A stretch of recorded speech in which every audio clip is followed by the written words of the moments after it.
Halo Sobat TGSD, sehingga siswa tidak merasa dihakimi. selamat datang di podcast hari ini. Halo Sobat TGSD, selamat datang di podcast hari ini. Saya Angelina Erniati Neki bersama Aprilia Eka Susanti. kita akan mengobrol bersama dengan topik bimbingan dan konseling di sekolah dasar. Mengapa ini penting? Karena masa anak-anak adalah fondasi terbentuknya karakter, potensi, dan kebiasaan belajar anak. Yuk, kita bahas mulai dari pengertiannya dahulu. Apa itu bimbingan dan konseling? Bimbingan dan konseling atau sering disingkat sebagai BK terdiri dari dua hal penting, yaitu bimbingan dan konseling. Bimbingan adalah proses bantuan yang bersifat preventif dan mengembangkan. Tujuannya membantu siswa memahami diri sendiri dan lingkungan sekitarnya. Sedangkan konseling adalah lebih fokus pada interaksi mendalam antara kelompok, yaitu bersama konselor dan siswa untuk menyelesaikan masalah tertentu. Ini seperti ruang curhat yang aman dan bermakna, di mana siswa bisa menggali masalah dan menemukan solusi bersama konselor. Contohnya seperti saat kita mengalami masalah, maka kita bisa pergi ke guru BK atau konselor di sekolah untuk menyelesaikan masalah bersama. Di sekolah dasar, BK ini penting banget buat bantu anak-anak menghadapi masalah akademik, sosial, bahkan emosional. Dengan cara sistematis, bimbingan biasanya dilakukan dalam kelompok. Jadi, anak-anak dikelompokkan sesuai dengan masalahnya seperti itu. Sementara konseling yang lebih mendalam biasanya dilakukan secara personal untuk anak-anak yang kurang bisa berkembang, kurang bisa percaya diri dan mandiri. Itu bisa dilakukan konseling secara personal seperti itu. Bukan hanya menyelesaikan masalah, tapi juga soal menggali potensi diri pada anak. Jadi BK di sini bukan hanya menyelesaikan masalah pada anak, tapi untuk mengembangkan potensi dalam diri anak seperti itu. Nah, Selanjutnya, bagaimana karakteristik bimbingan konseling di sekolah dasar? Nah, untuk karakteristiknya ini ya, anak SD itu unik banget. Mereka masih lincah, terus eksplornya itu banyak sekali dan penuh rasa ingin tahu. Nah, karena itu BK di SD harus sesuai dengan perkembangan. Seperti yang dijelaskan Papilia, pendekatan yang dipakai harus konkret dan kontekstual. Dan pastinya menyenangkan, karena ini BK di SD yang dominannya anak-anak lebih suka hal yang menyenangkan dan masih suka bermain. BK di SD biasanya mencakup 3 pendekatan utama. Yang pertama itu preventif. Ini untuk mencegah munculnya masalah sejak awal, misal dengan kegiatan positif atau penyembuhan sederhana. Jadi anak-anak diajak untuk berkegiatan positif agar mereka bisa menyembuhkan dirinya sendiri dari masalah yang dihadapinya. Nah, yang kedua itu kuratif, dengan menangani masalah yang sudah terjadi dengan konseling individu atau kerjasama dengan orang tua. Jadi permasalahan anak bukan hanya tanggung jawab guru, tapi kita juga harus mengetahui bagaimana anak dengan orang tuanya seperti itu. Jadi kita melakukan kerjasama dengan orang tua agar komunikasinya juga dapat searah dan anak juga bisa menyelesaikan masalahnya dengan guru dan juga orang tua. Yang ketiga, pengembangan diri. Disinilah anak-anak dibantu mengembangkan potensi dirinya dan keterampilan sosial. Jadi di sini fungsi BK bukan hanya tentang menyelesaikan masalah, tapi juga membantu perkembangan diri siswa percaya diri dan juga konsep diri dan keterampilan sosial. Jadi di sini siswa juga dilatih untuk mengembangkan potensinya. Guru kelas juga punya peranan penting karena kan di SD juga tidak ada guru BK. Nah, oleh karena itu guru kelas juga harus merangkap hal tersebut. Guru kelas juga harus bisa konseling untuk siswa-siswanya, harus bisa menjadi konselor. Karena di SD belum ada guru BK, jadi kita yang menjadi konselornya. Guru kelas punya peranan penting karena mereka yang langsung berinteraksi. Biasanya kan kalau di sekolah SD itu gurunya cuma satu kelas satu. Nah, jadi mereka yang berinteraksi langsung dengan siswanya. Jadi tentu saja mereka yang lebih tahu bagaimana karakter siswa tersebut. Jadi guru kelas itu memiliki tanggung jawab besar untuk memahami siswa-siswanya dan juga memberikan solusi tentang masalah yang sedang dialami. Contohnya dengan menyusun program, melakukan asesmen di awal untuk mengetahui karakter siswa ini seperti apa dan selanjutnya apa yang harus dilakukan, dan bekerja sama dengan guru lain juga pihak sekolah untuk mendukung program dari konseling tersebut. Nah, jadi seperti itu.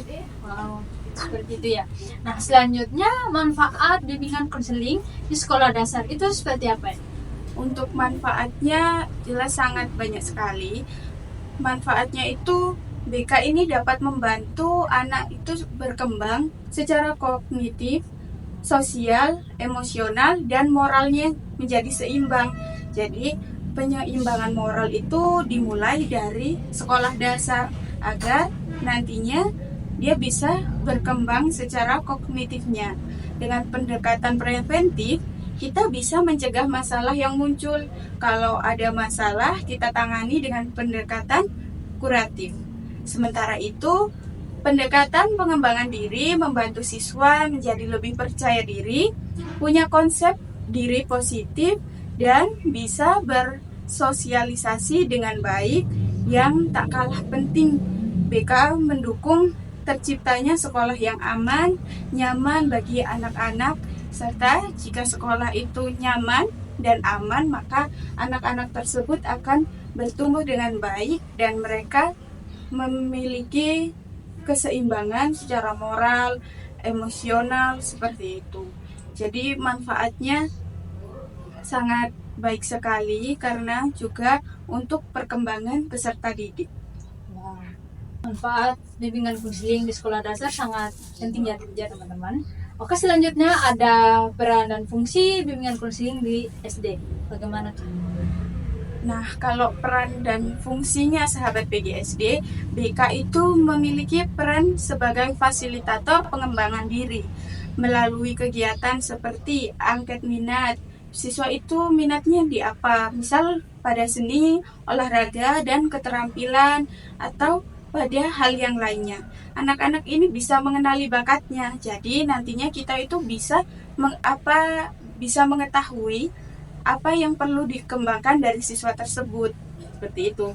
Karena setiap anak itu memiliki kecerdasan yang berbeda-beda. Ada yang lebih dominan pada seni, ada yang lebih minat pada olahraga, maupun ada yang lebih minat ke matematika atau berhitung, seperti itu.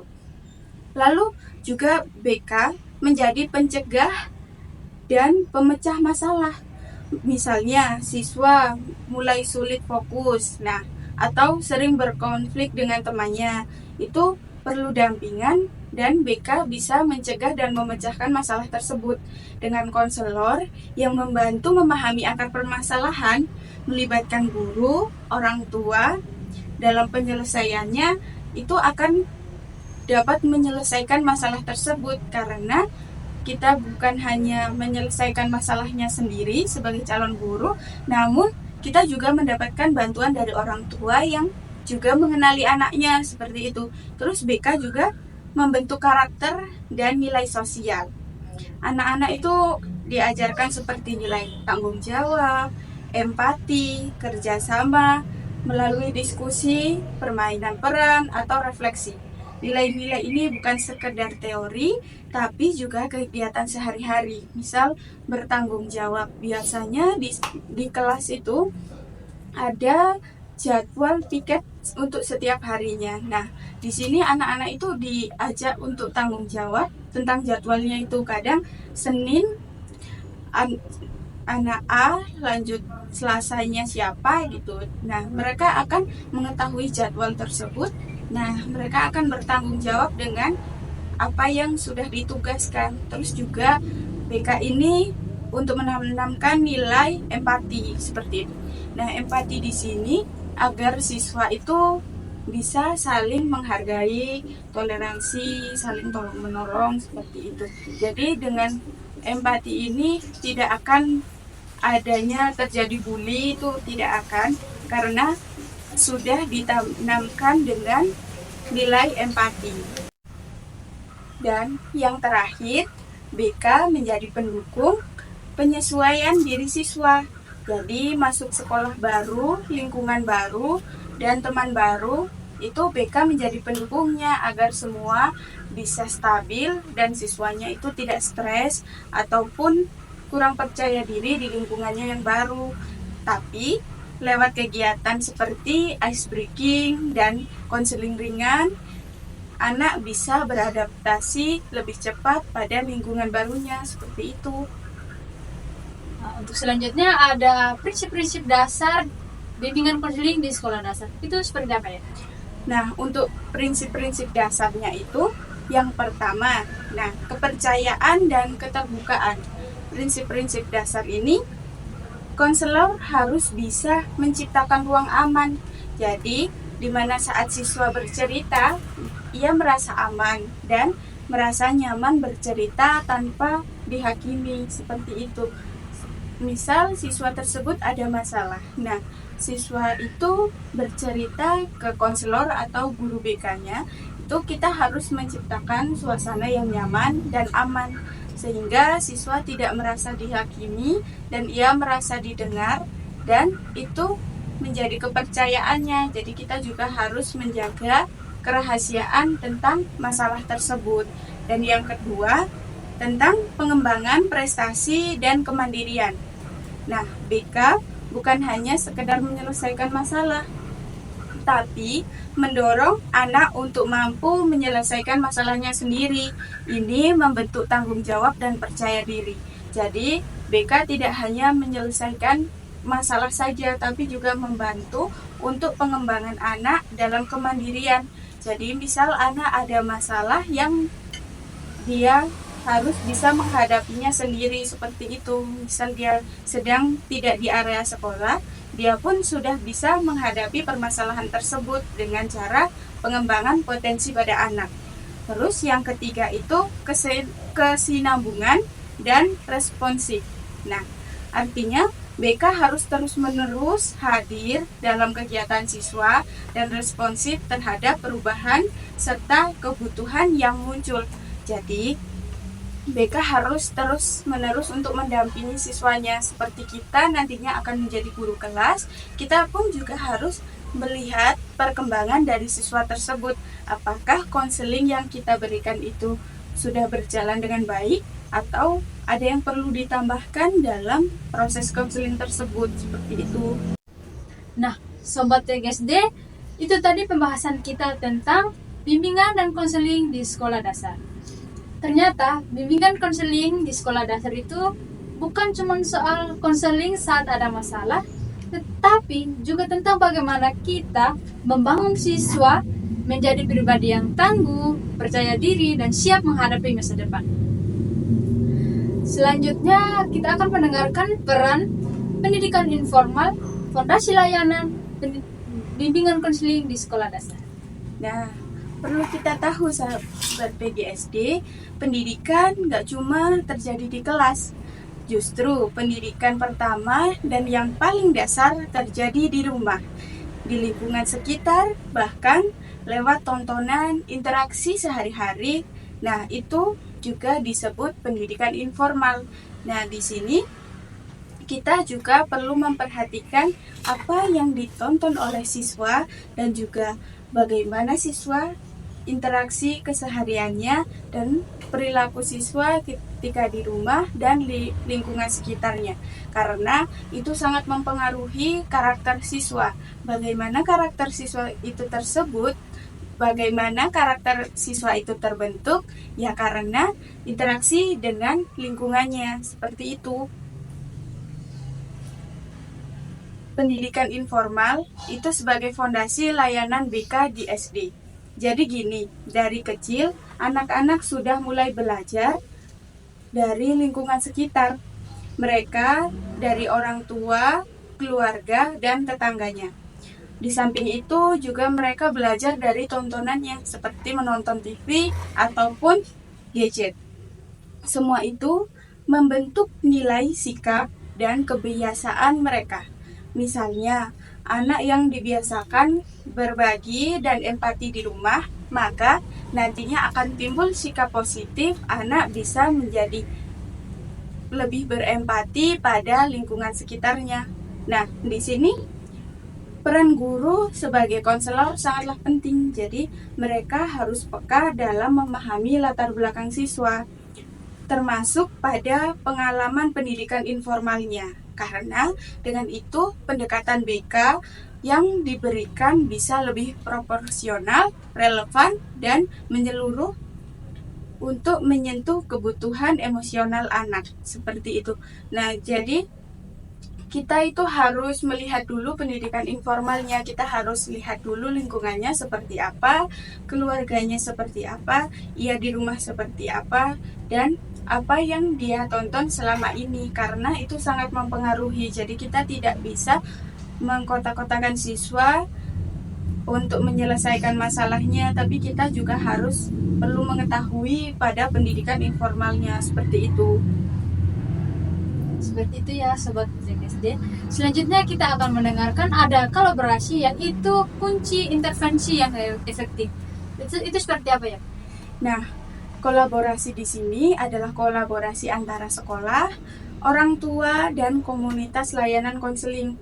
Jadi itu harus lebih kuat. Misalnya orang tua dikasih info tentang pentingnya konselor, terus pembiasaan anak di rumah, minat, terus tantangan atau perubahan perilaku yang terjadi. Jadi kita juga perlu menanyakan kepada orang tua seperti apa anak itu di rumah dan seperti apa anak tersebut di lingkungan sekitarnya, agar kita dapat memberikan konselor terbaik pada anak tersebut, seperti itu. Nah, dengan data yang lebih lengkap, dukungan dari berbagai pihak, strategi BK jadi lebih holistik. Jadi anak juga merasa bahwa sekolah dan rumah saling mendukung. Nah, dan saling mereka merasa aman dan dihargai. Antara di sekolah, di rumah, mereka merasa aman dan merasa didukung, seperti itu. Seperti itu ya.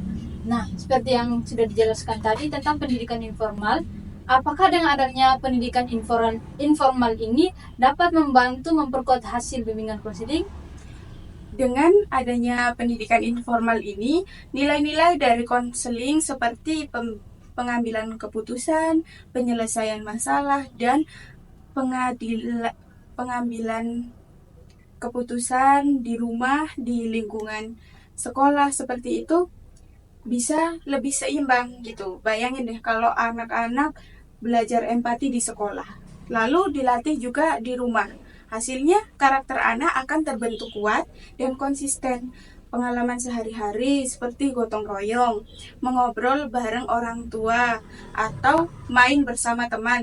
Nah, itu juga dapat membangun kematangan emosional anak. Dan yang paling keren, hasil dari BK jadi lebih berkelanjutan dan berdampak panjang. Jadi BK tidak hanya di sekolah dasar, namun jika anak sudah keluar dari sekolah dasar atau terjun langsung ke masyarakat, ia sudah menanamkan nilai-nilai yang baik dan berkarakter pada dirinya. Seperti itu. Jadi pendidikan informal itu bukan hanya untuk anak di rumah, tapi itu juga pelengkap bagi kita sebagai calon guru untuk mengetahui bagaimana anak tersebut di rumah, dan bagaimana anak tersebut di sekolah, di lingkungan. Kalau digabungkan dengan layanan BK di sekolah, hasilnya akan luar biasa karena ini nanti akan berkesinambungan dan anak merasa dihargai di semua lingkungan. Jadi seperti itu. Sobat PGSD, itu adalah materi pembahasan kita hari ini. Mari kita sama-sama mendengarkan tentang pengalaman waktu di sekolah dasar. Apakah ada bimbingan konseling atau belum, dan bagaimana perbandingan dengan setelah mempelajari materi. Nah, kalau dulu pengalaman saya di sekolah dasar untuk guru BK itu tidak ada. Jadi kita itu semua itu tanggung jawab guru kelas. Ya, sampai mata pelajaran apapun itu tanggung jawab guru kelas, kecuali mata pelajaran PJOK dan juga agama, bahasa itu ada gurunya tersendiri. Namun untuk BK, waktu saya bersekolah SD itu belum ada guru BK seperti itu. Dan untuk pengalamannya belum merasakan bagaimana bercerita dengan guru BK seperti itu. Karena wali kelas tersebut juga fokus kepada semua peserta didik seperti itu. Dulu itu tidak ada seperti konselor berkelompok, itu juga belum ada. Konselor secara pribadi itu juga belum ada.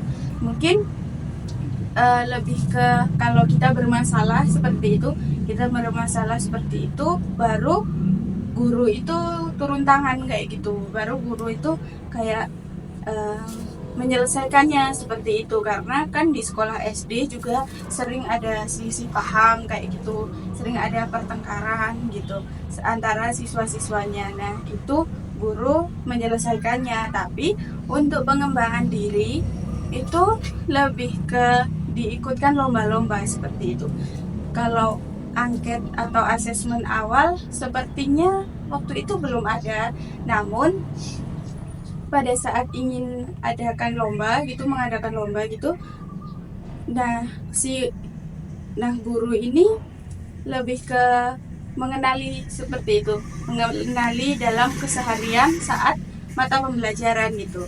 Nah, seperti saya sendiri kan dulu pernah mengikuti lomba menggambar. Nah, mengikuti lomba menggambar ini itu karena guru melihat pada saat di pembelajaran. Nah, pada saat pembelajaran guru mengajarkan menggambar. Nah, di situ guru melakukan asesmen, pengamatan dan penilaiannya.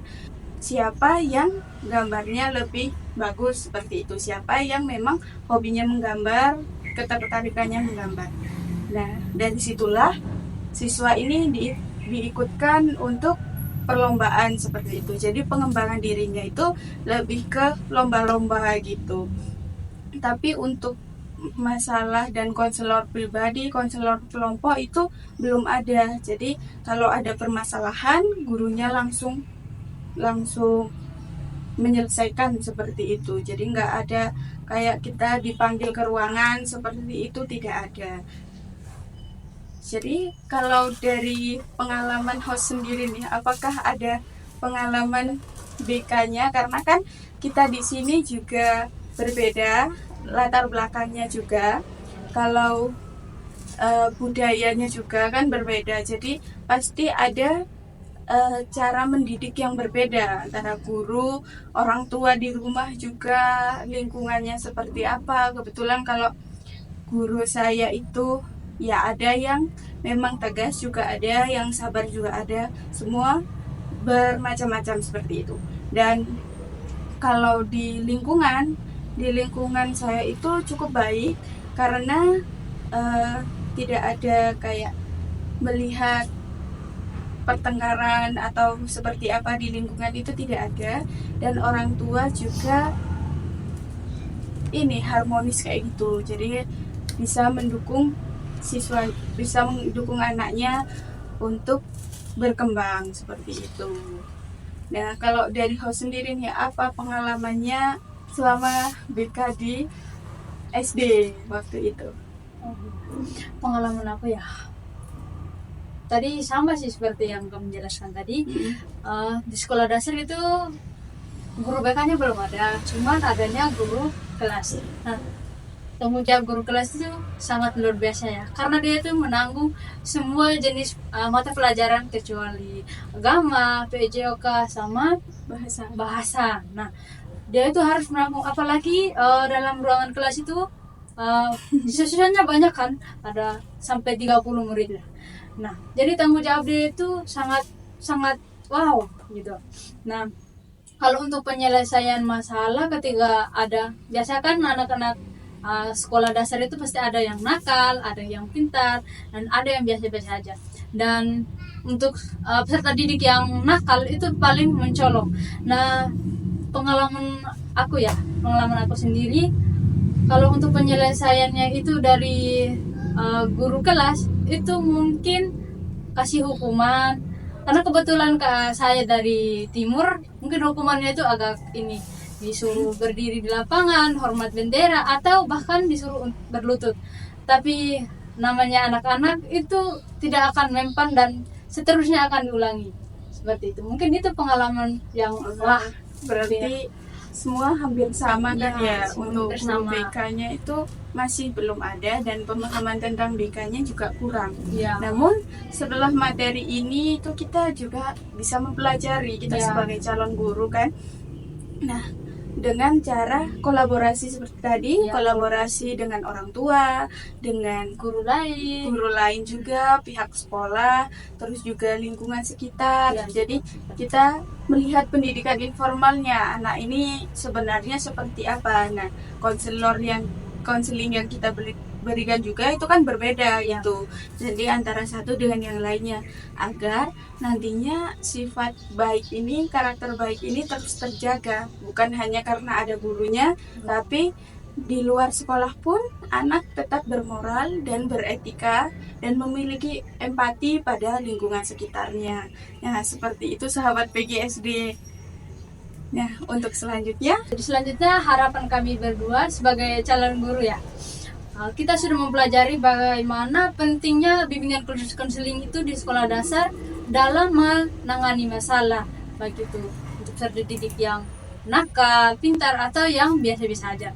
Nah, untuk saudara sendiri, bagaimana harapannya untuk kita sebagai calon guru? Apakah di sekolah dasar harus mengadakan bimbingan konseling atau tidak? nah harapannya sih di sekolah dasar itu ada bimbingan konseling seperti itu, karena kita sebagai calon guru juga, kalau guru SD kan semua mata pelajaran itu diampu seperti Ya. itu. Kita menjadi guru kelas. Nah, harapannya itu ada guru BK tersendiri gitu. Jadi kita lebih fokus pada pelajaran dan guru BK bisa menangani permasalahan dan pengembangan diri siswa. Namun kalau di SD itu sepertinya belum terrealisasikan seperti itu. Jadi yang perlu mengerti BK itu kita sendiri jadinya.